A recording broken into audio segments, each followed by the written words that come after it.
a torch song. I mean, you can just picture sitting in a gin mill back in the day and checking that out. Yeah, it makes me. I'm ready for a double scotch on the rocks right now. Bring it on, and let's bring on everybody in here. Get everybody together. Yeah, we can sit here and step on each other and talk over each other. Oh, that was a great song. That was a great. It's a great song. Fran, how did? I got to know a little bit more about your background, because you do these styles.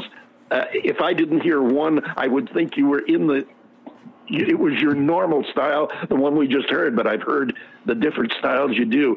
What's your background? How did you get this versatility? Well, I've always loved different genres of music, and when I first came to LA, I started doing studio work, and I've been in LA for, like 25 years or so. So I started getting a lot of studio work, and in order to, make money in the studio, you have to be able to be versatile.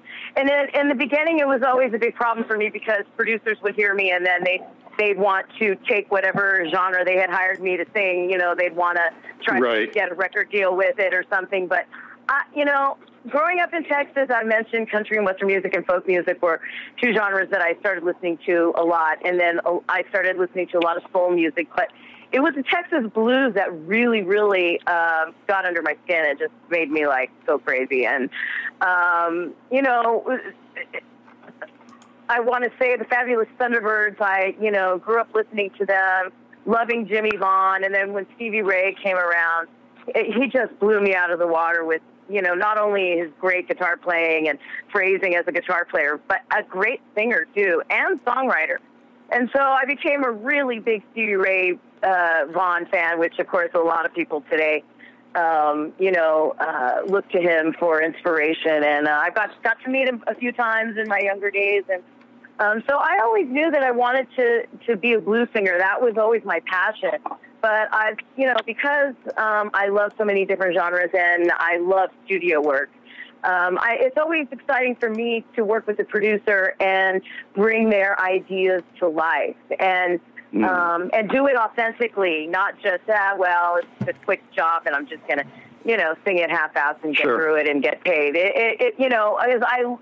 It's my passion, but it's also my profession, and I really take it seriously. So this project for me was so exciting, because I do love all of these different genres. But absolutely, most of the songs that I write for myself fall under a blues rock vein. But I've sung everything from house music to heavy metal, and rock opera and everything in between. So. Well, I've heard it said that if you don't know the blues, you don't know music. So I would surmise that the opposite is also blues.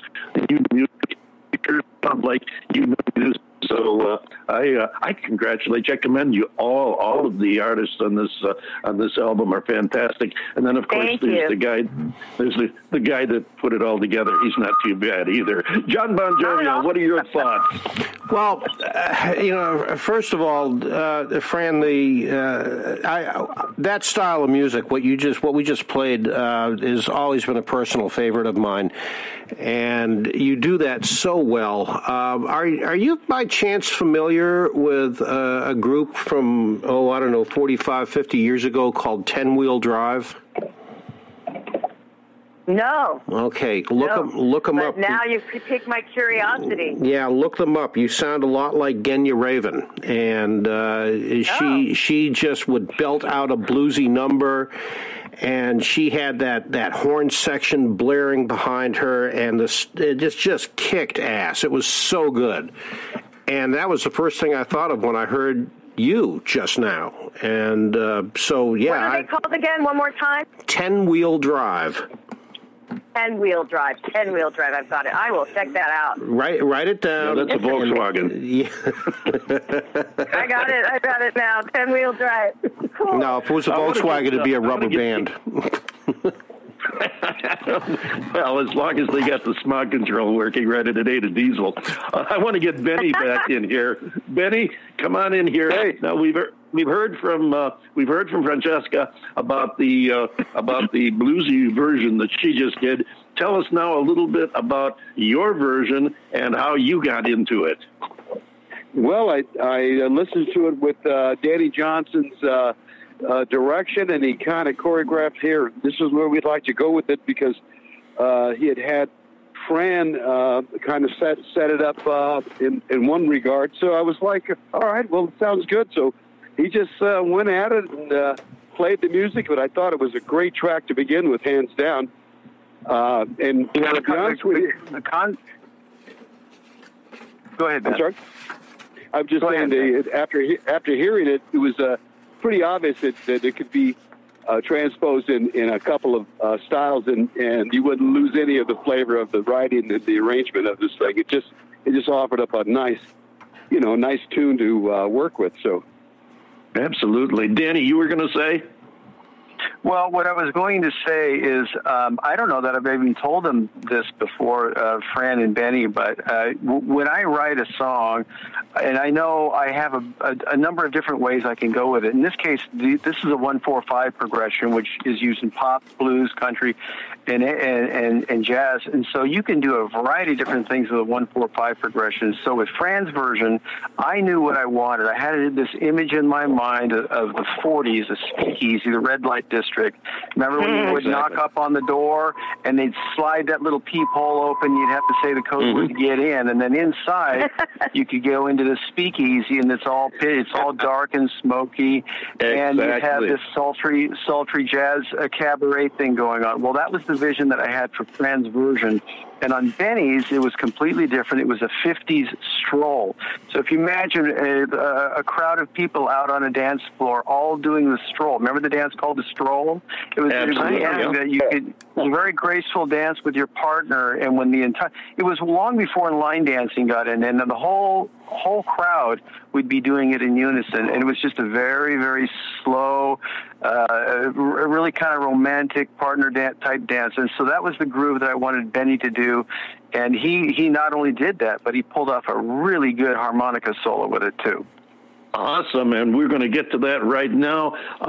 Stick around, y'all, because we're going to get together after this and talk about the album and the concept a little bit more. Right now, let's listen to the second version of You Better Think Twice with Jumpin' Jack Benny.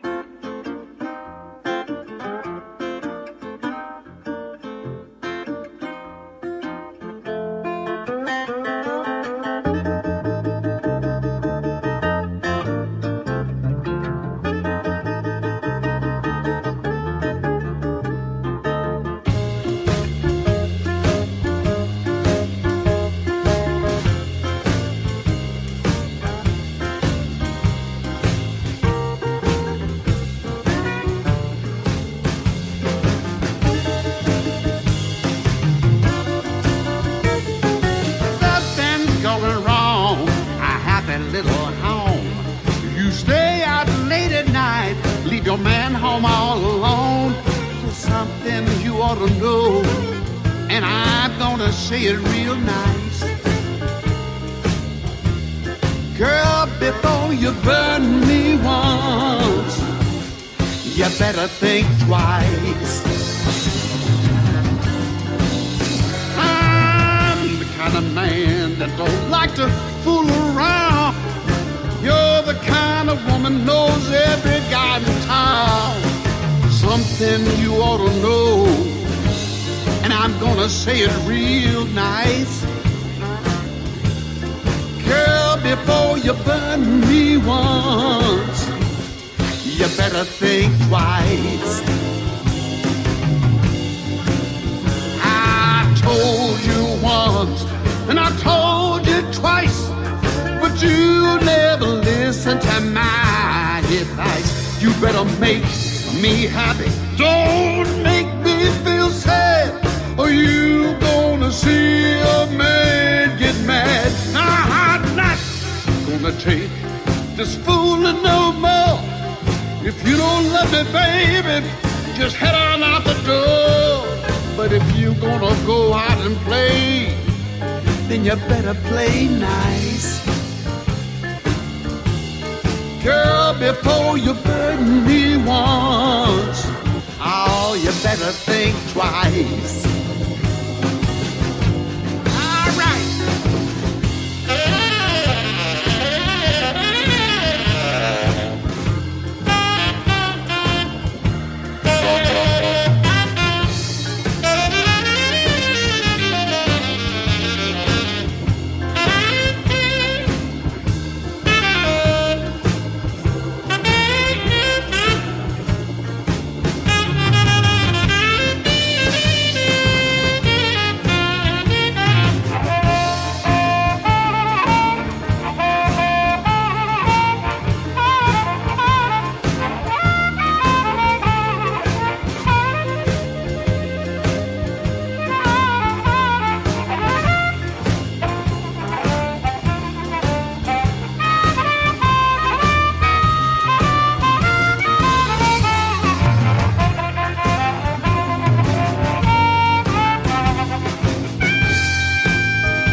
You never listen to my advice. You better make me happy. Don't make me feel sad, or you gonna see a man get mad. Something's going wrong. A happy little home. Stay out late at night. Leave your man home all alone. Something you ought to know, and I'm gonna say it real nice. Girl, before you burn me once, oh, you better think twice. Yes, before you burn me once, oh, you better think twice. Girl, before you burn me once, oh, you better think twice.